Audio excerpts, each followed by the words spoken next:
Hey, what's up, Facebook? Sorry for the slight mess in the house here. It's been a busy day. I've been on mentoring calls most of the day, and I wanted to share with you a really powerful lesson that I've been talking with a few gym owners about this, and this really affects you at any level of business, but it's very prevalent. If you're making more than 15 to 20,000 pounds a month in your facility, or you're very close, this is very important.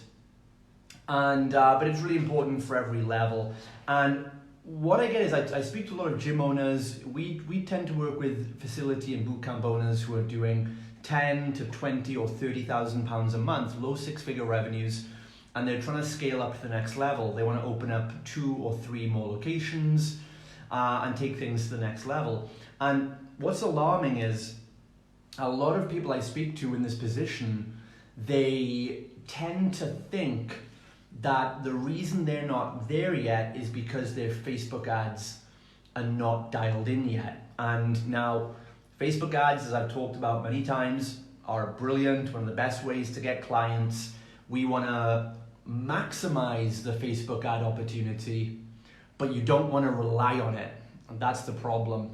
And what I can tell 99% of you in this position is that the reason you're not scaling up, or the reason you don't feel you're able to grow 2 or 3 locations is nothing to do with Facebook.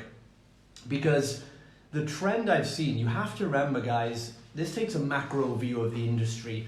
In the last 5 to 10 years, we've been in a booming, awesome economy. Facebook ads have been dirt cheap. In fact, I would say that the number one reason most fit pros watching this or even self-employed or run a business today has probably been because of how cheap and accessible Facebook advertising and online media has been since 2011, 2012. Facebook ads, I would argue, are one of the single biggest factors that led so many people to opening up their own facilities and studios. I opened my first studio kind of before the Facebook ads boom, and I built it up organically to begin with. But I've seen a lot of fit pros, especially if you opened up in the last 3 to 5 years, it's been heavily because you can drive leads with Facebook ads at a very cheap, accessible price. The problem is that the next 5 years is not going to be the same as the previous 5 years. We've been in a boom economy, it's been great, but all the cycles and investment news show we're due for another economic downturn in the kind of years to come. And the problem is, a problem in business is something called cognitive bias, which means that we tend to think as entrepreneurs that the way something has always been is the way it's always going to be. So fit pros that have come into this industry and they've built a studio, they've made 10, 20, 30,000 a month in the last 3 to 5 years because of Facebook ads, they tend to believe that they're always going to have that Facebook ad opportunity and it's always going to be dirt cheap.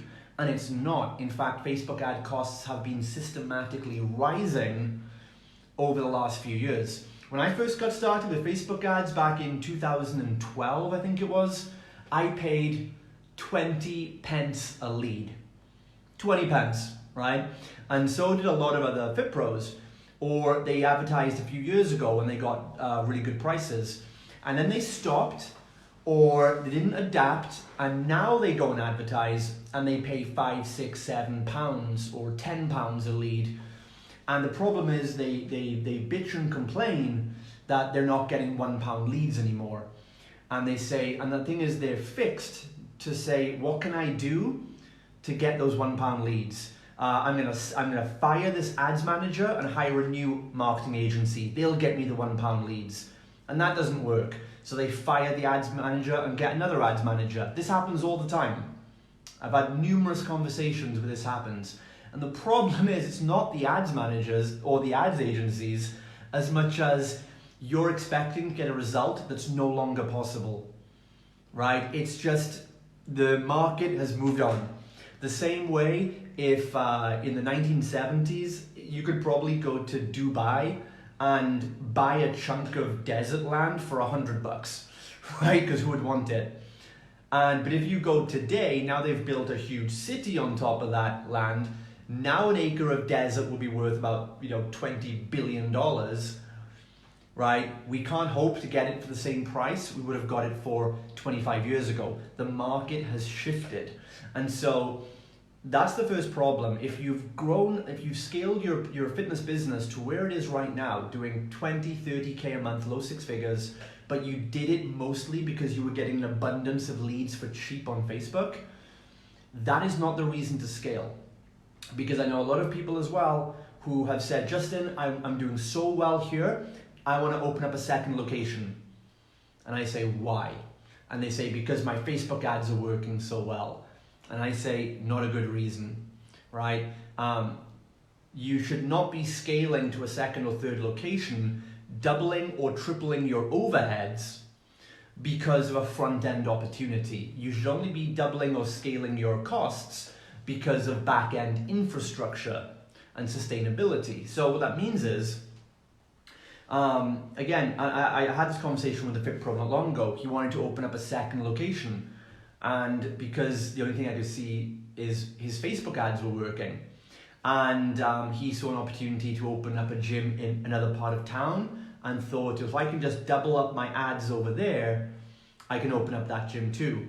Big mistake, because then later on he went and opened that facility, and we had a conversation a couple of weeks ago. He opened up the facility, and then he woke up one day and had the dreaded Facebook ads disabled notification that overnight Facebook had disabled his ads account, right? He'd done something to violate terms and conditions, and that's it, done. Your ads account is closed, no more leads.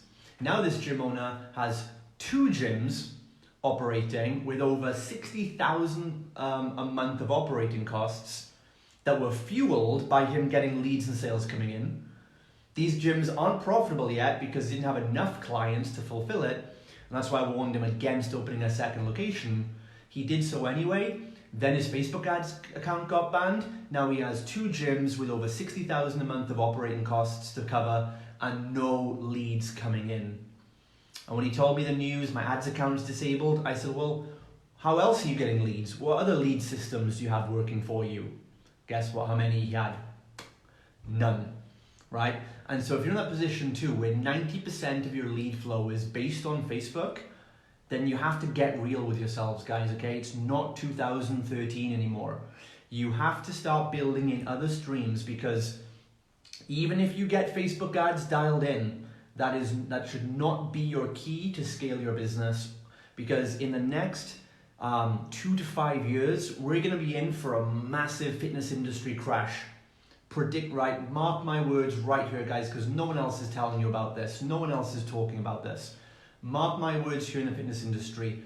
We have overgrown and overscaled, right? So think about it now, right? If you've grown multiple locations or you're scaling up fast, but it's all because you have 300 leads a day from Facebook coming in, or you had that, and in the past you were spending only £1,000 a month in advertising to get that number, but now all of a sudden your ad cost is going up to £3,000, £4,000, £5,000 a month for the same result. You've just quadrupled your ads budget. You've quadrupled your expenses. If Facebook is the supplier that you rely on all your business to come from, and that supplier suddenly 5x's their prices or withdraws their service completely, you're done. You're absolutely done. Think of it, in any business works the same way. If you own a pub or a restaurant and 90% of the alcohol you serve came from, I don't know, Carlsberg, for example, and then suddenly one day Carlsberg, now you've opened up 15 bars, all renowned for serving Carlsberg, and then Carlsberg turn around one day and say, oh yeah, the supply you get from us, it's 5 times more now. Or, you know what, we're not going to do business with you. No more beer for you, right? You're going to be, unless you turn things around quick, your overheads are now going to be eating into your profits so quickly. Most gym owners in that position will go bankrupt in less than 3 months. That's the reality here. We're on a bubble that's about to burst. There's so many gyms, so many facilities that are oversized and overstuffed, and are only growing and making moves based on the ads coming in, that when their ad account gets disabled or it just goes up in price beyond what they can afford right now, then suddenly the additional facility space they're leasing, the additional payroll they're paying for, the additional taxes they're paying above the VAT threshold, suddenly those expenses become your biggest nightmare when the revenue is no longer coming in, because the sales aren't coming in, because your ads are not working as well as they did, or they're not working at all, and you have no new lead flow.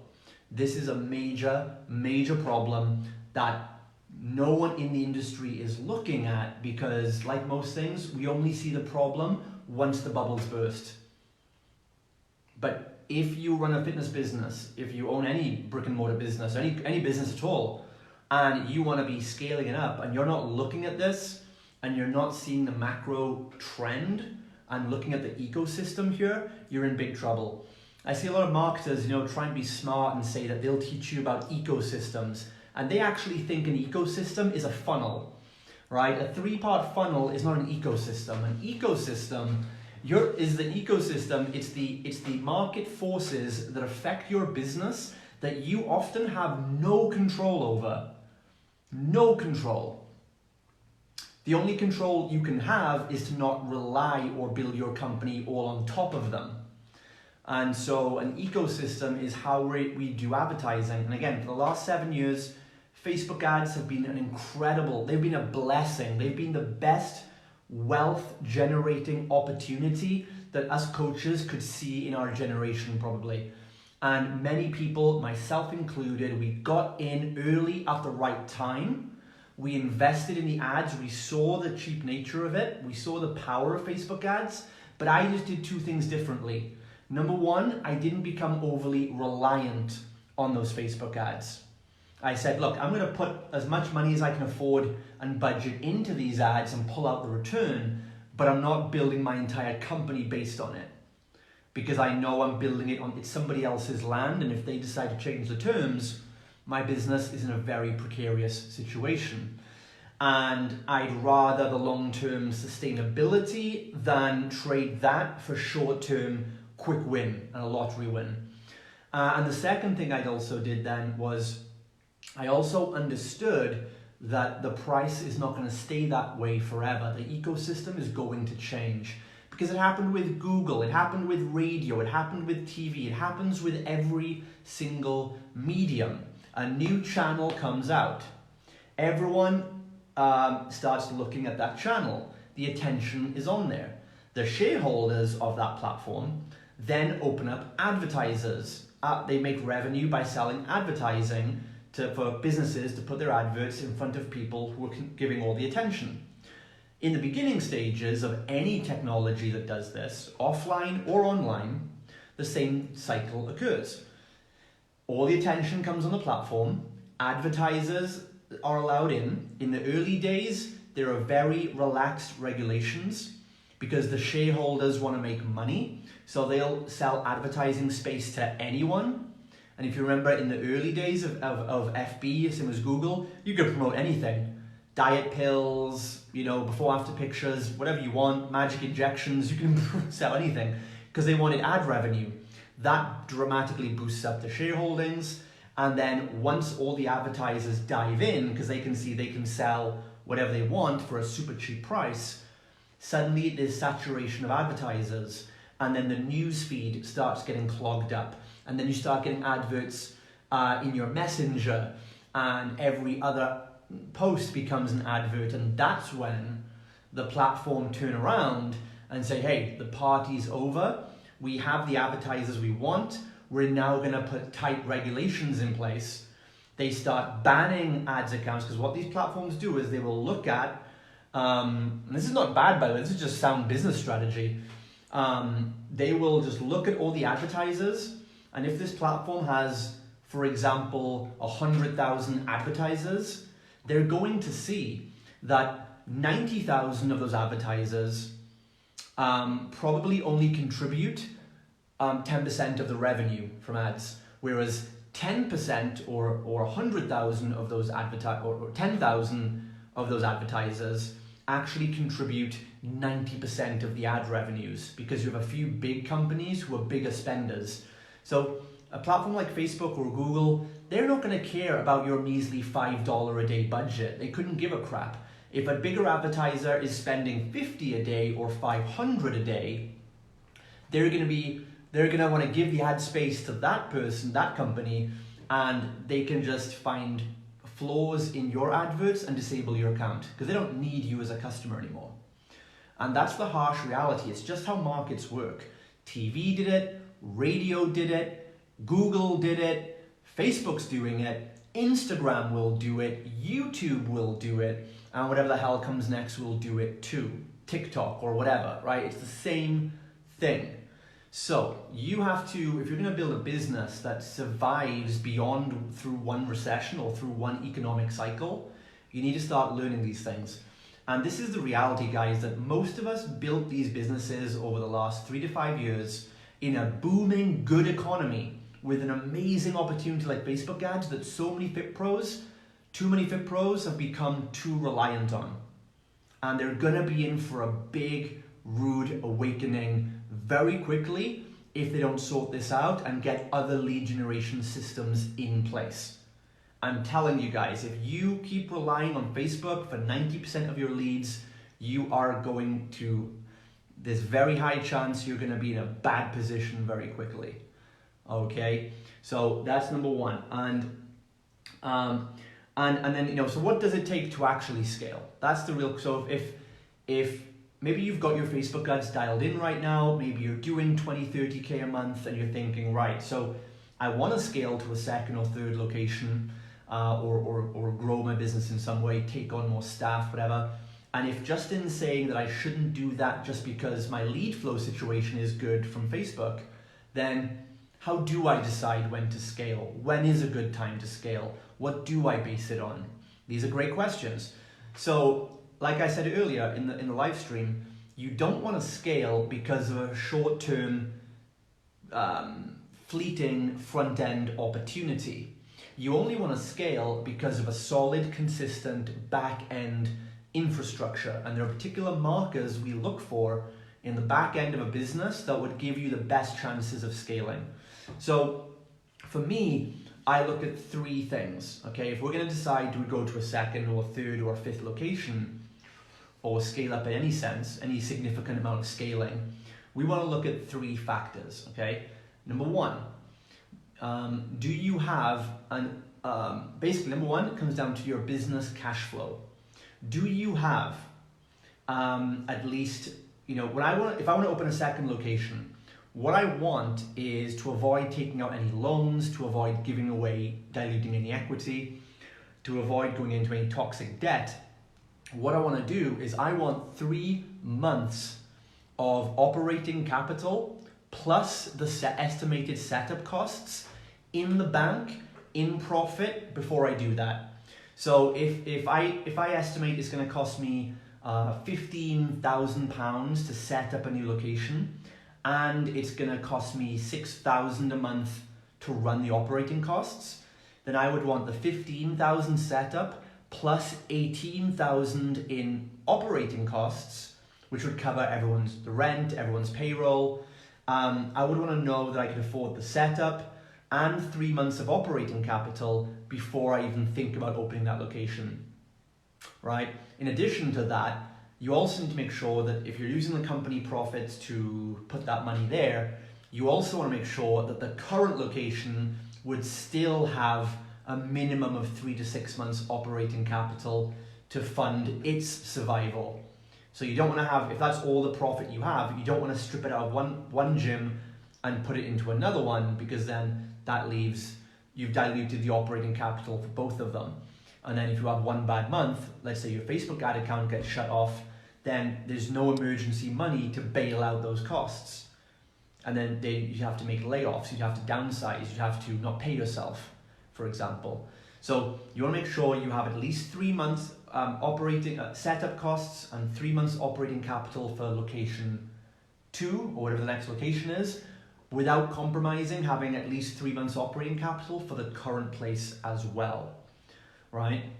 Don't grow a second location which spites the first. That's absolutely stupid. You'll get double the stress for double the risk. That's number one, cash flow. And again, here's the reality, because some people, I've had this conversation with Fit Pros, and they'll say to me, but I really want to open a second location and I don't have that much money to do it. And I'll say, well, don't do it then. And they say, well, but how could I do it? And the reality is that's like saying, hey, I'm not strong enough to bench press 200 kilos, but how do I bench press 200 kilos? The answer is you can go ahead and try, but I'm telling you, you probably shouldn't do it yet. You're just not strong enough.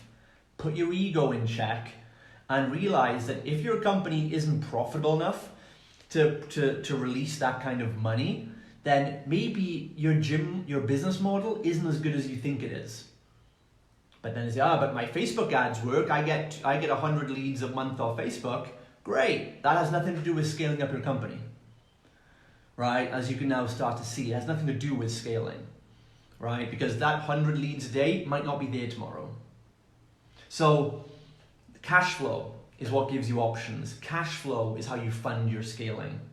So if you haven't got that money to do that safely, I would argue you're not ready to scale, and you've got to make more money or release more profit in your current location, and you're just getting too ahead and too big for your boots, but you're just not ready yet, right? So that's number one. Now, assuming you do have that cash flow, what's the next thing I look for? Because cash isn't enough.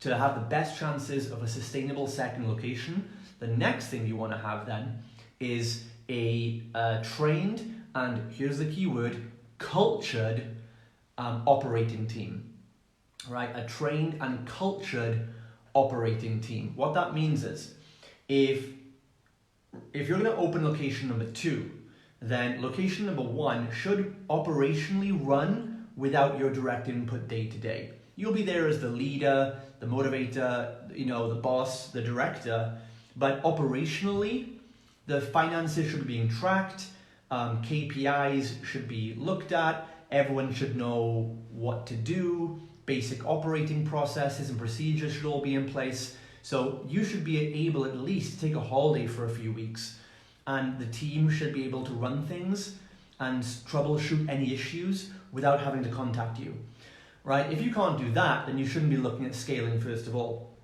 But let's say you have that, that means your systems are in place, and you're going to need then to leverage those into the next location. But what you need is team members to actually go there and run it, because if you don't have those team members, then you're going to be running location A and running location B, and you're going to be stretched too thin energetically. Simple as that. Look, if your second location is being opened next door or very, very close, within a kilometer to your current location, I would argue maybe because of the proximity you can handle it. But if we're talking about another gym on the other side of town or a different town, and the one can't even run without you being there holding it up, forget about it, right? And again, the only reason most Fit Pros try and do this juggling act is because their Facebook ads are working and they think they have to scale up quickly to make the most of the Facebook ads, right? It's not true. You should definitely get as many leads as you can through Facebook, but not scale up your business and take on additional risks, unless these other parameters I'm talking about are in place first. So you've got your operating cash flow, then you want to have a team that can go and run those systems, and this needs to be a cultured team. And what I mean by cultured is they've probably spent at least 6 to 12 months in your business so far, and they understand the general attitude, the core values, they understand the culture of how it works. They're not fresh, and here's why.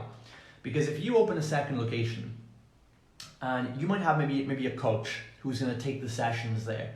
Now maybe this coach is very well trained. Maybe he or she understands your workouts, they're a great trainer, they can handle it. Great. But do they have the same mindset, and do they adopt your culture? Because you can say, right guys, location number 2 is over there, we've got this brand new trained coach, they're going to lead your session, I'm going to go away now to Bali or something.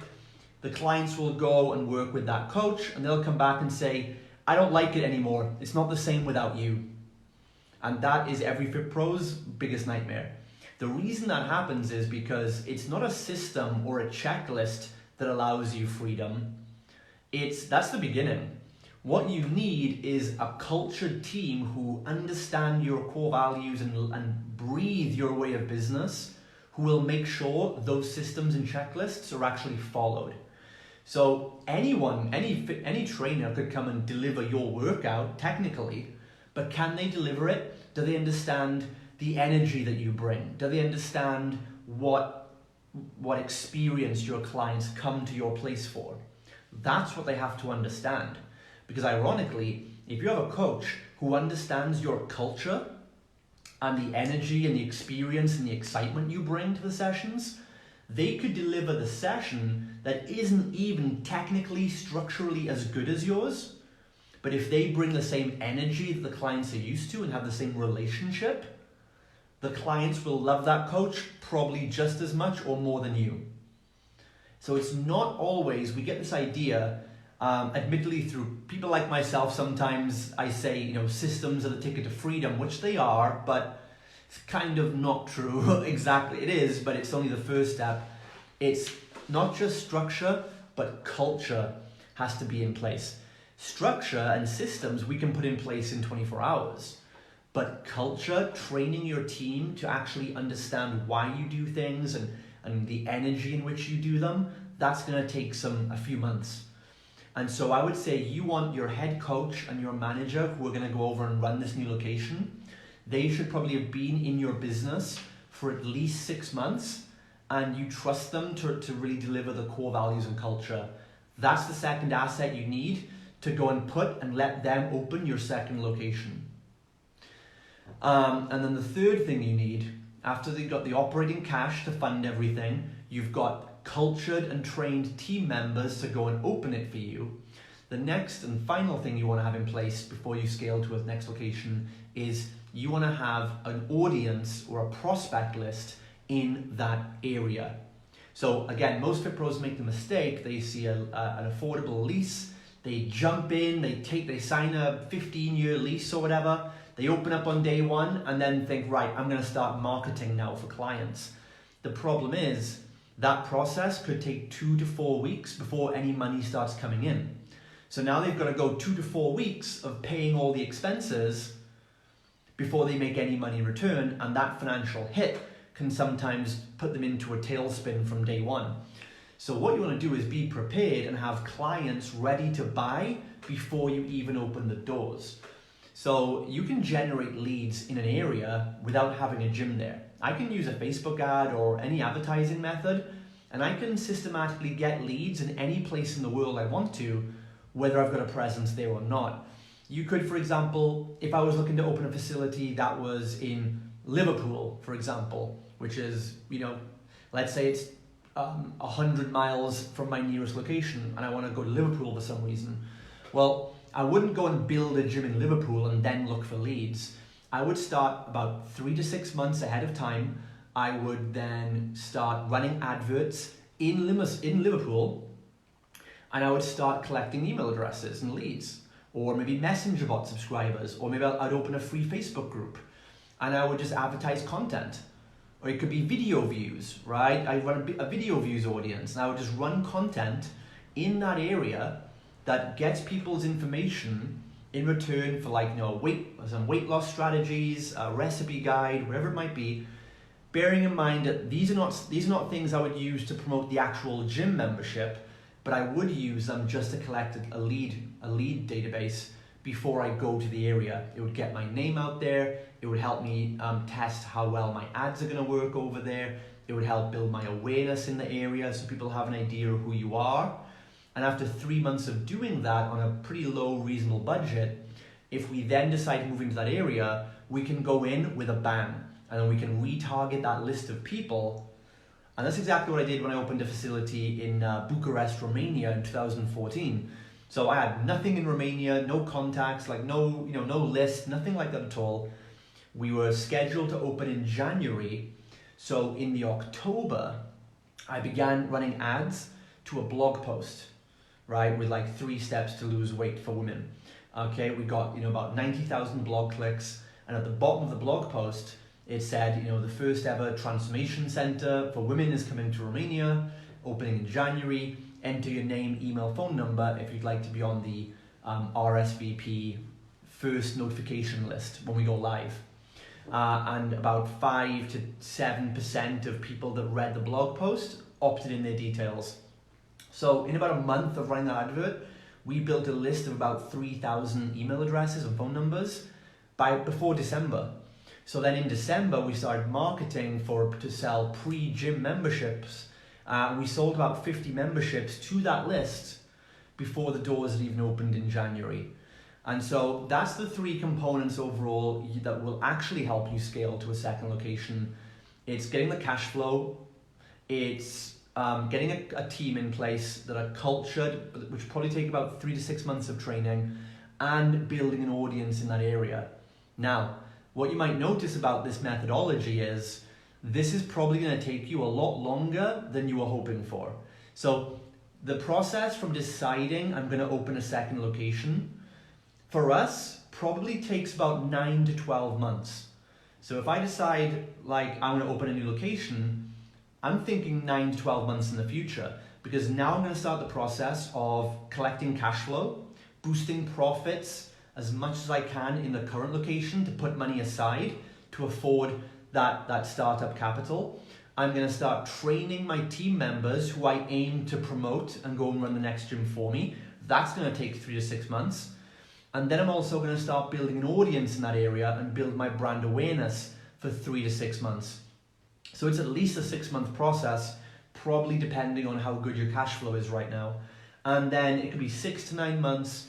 But if you follow this process, put your ego aside, put this scarcity need for fast growth away, stop trying to compete with other people, stop trying to have what they have just because it looks cooler, and say, look, I'm going to take the sustainable route. This is going to be a marathon, not a sprint. And then in 9 months, you will sail seamlessly into that second location without a hiccup, right? You'll have the money to pay for it, and you won't have to even make any revenue for 3 months because you've got the money there. Your staff are paid, the lights are on, the marketing's running, you've got 3 months of operating capital. You don't even have to make money for the first 3 months. Think about how much of a great position that puts you in. Secondly, you've got team members who are trained, cultured, they've been with you over 6 months. They're like, yeah, leave it with me. I know how to manage this place. We know how to do this thing. Easy. And thirdly, you've already got a pre-built audience in that area, so you can stroll in and make money before you even open the doors. Those are the 3 things that you want to have in place before you scale into a second, third, or fourth location. Not my Facebook ads are working. And hopefully in this video, I've spent probably nearly an hour on, I've helped you understand why the Facebook ad rush is not your ticket to scaling. Definitely you want to get it locked in. Definitely I'm a big believer in Facebook ads. I love the opportunity they give us. It's life-changing, it definitely is. But you can't rely on it also, because the same thing that has given so many Fit Pros life over the last 7 years will be the thing that rips it away from you now as well. So that's my advice. What are your thoughts? Let me know in the comments. Do you have any more follow-up questions? Shoot me a message. And I hope you got value out of this, guys. Let me know your thoughts on this, and if there's anything else I can do to help you. This is JD. I'll catch you very soon.